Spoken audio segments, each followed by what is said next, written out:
Hello everyone, welcome to the platform of learning. इस video में green skills के first session में categorization of natural resources को discuss करने जा रहे हैं। Natural resources fall under the following main categories. प्राकृतिक संसाधनों को कुछ इस तरीके से वर्गीकृत किया जा सकता है। पहला, इनएग्जॉस्टिबल रिसोर्सेज, ऐसे सभी संसाधन जो कि ह्यूमन कंजम्पशन से खत्म नहीं होंगे वो कहलाते हैं inexhaustible resources. These include energy sources like solar radiation, wind power, water power and tidal power, etc. ये कुछ ऊर्जा के स्रोत जैसे कि सौर ऊर्जा, पवन शक्ति, जल शक्ति और समुद्र में उठने वाले ज्वार भाटा की पावर से कहलाते हैं। और भी बहुत सारे इस तरह से एनर्जी के सोर्सेज हो सकते हैं। सेकेंड है एग्जॉस्टिबल रिसोर्सेज, ऐसे सभी संसाधन जो कभी ना कभी समाप्त जरूर होंगे। There are some resources which are available in limited quantities, ऐसे सभी संसाधन जो कि एक लिमिटेड क्वांटिटी में अवेलेबल हैं वो कहलाते हैं exhaustible resources and are going to be exhausted as a result of continuous use. और अगर हम उन्हें लगातार प्रयोग करते रहेंगे तो वो खत्म जरूर होंगे। For example, the stock of coal in the earth is limited, जैसे कि कोल का मीन्स कोयला जो पृथ्वी के अंदर है उसका स्टॉक एक लिमिट क्वांटिटी में है and one day there will be no more coal available for our use if we keep on using it excessively. अगर हम इस कोयले को लगातार इतना ज़्यादा यूज करते रहेंगे, प्रयोग करते रहेंगे तो एक दिन कोयला जरूर खत्म हो जाएगा। थर्ड, रिन्यूएबल रिसोर्सेज, नवीकरणीय संसाधन जिन्हें हम फिर से नए तरीके से यूज कर सकते हैं, बना सकते हैं।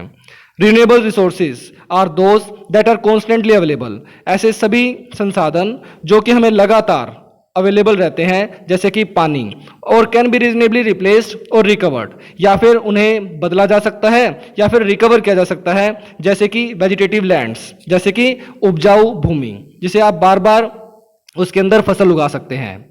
Even though some renewable resources can be replaced, they may take many years to form, जबकि उन्हें बदला जा सकता है पर फिर भी वो बहुत साल ले लेते हैं उन्हें दोबारा बनाने में, and that does not make them renewable, और जो कि उन्हें रिन्यूएबल नवीकरणीय नहीं बनाता।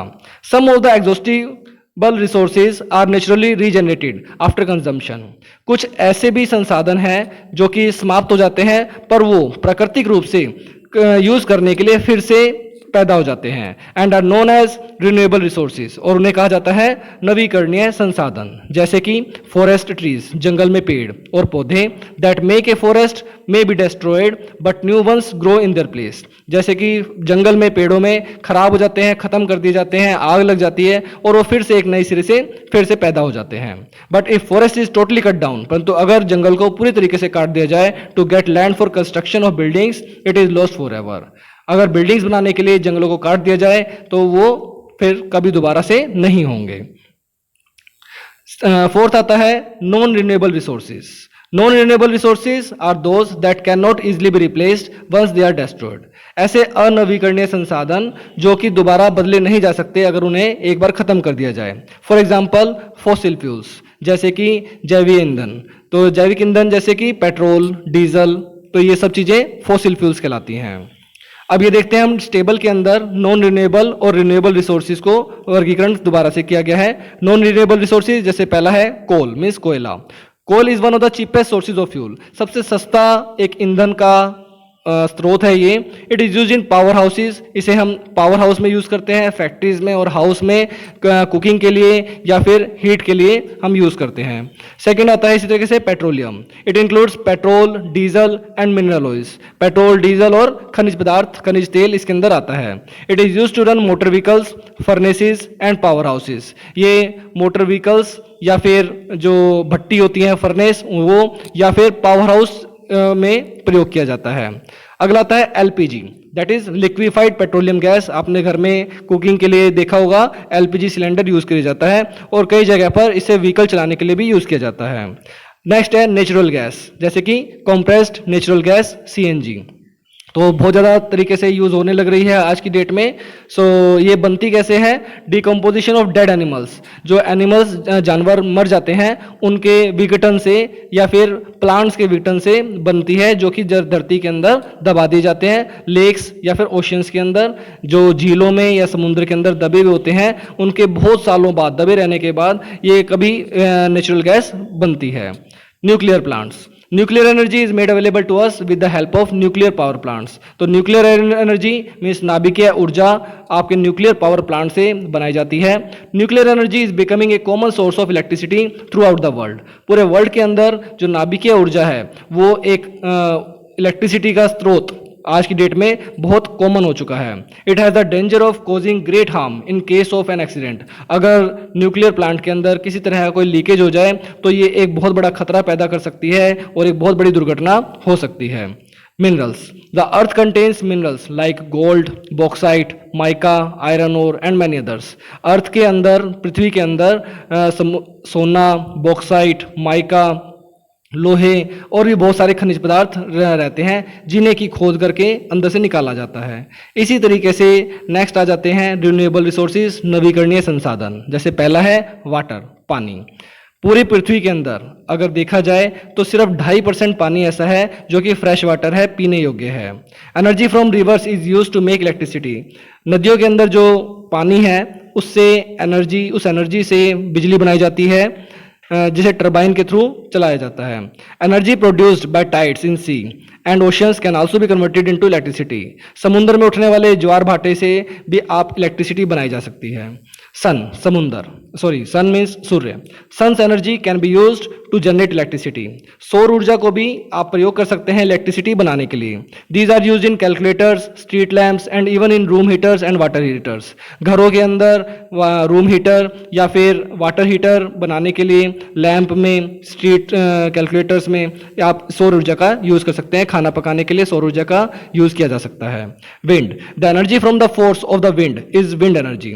जो पवन से, वायु से शक्ति आती है, वायु जो चलाती है उससे आप बड़े बड़े ब्लेड्स को घुमाते हैं और विंड एनर्जी से इलेक्ट्रिसिटी बनाई जाती है।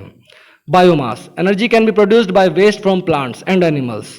पौधों से और जीवों के वेस्ट से एनर्जी जो प्रोड्यूस होती है वो कहलाती है biomass. It can be use for any heating purpose. इसे कुछ हीट के पर्पज के लिए यूज किया जा सकता है, जैसे कि कुकिंग करने के लिए।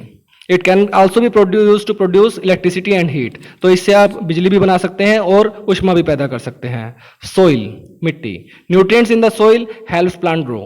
जो मिट्टी के अंदर खनिज पदार्थ होते हैं उसकी वजह से पौधे जो है वो ग्रो करते हैं। Soil is use to provide shelter. जो मिट्टी है वो कहीं ना कहीं शेल्टर भी प्रोवाइड करती है, हमारे ऊपर एक तरह का shelter. Soil quality gets damaged due to addition of harmful chemicals, land pollution, construction activities and cutting down of trees. जो मिट्टी की क्वालिटी है, गुण है, वो सब खत्म हो जाते हैं अगर हम उसके अंदर हार्मफुल केमिकल्स मिलाते हैं, या फिर पोल्यूशन होता है, या फिर कंस्ट्रक्शन की जाती है, पेड़ों को काटा जाता है, तो मिट्टी की जो गुणवत्ता है वो खत्म हो जाती है। Forest are necessary to preserve ecology.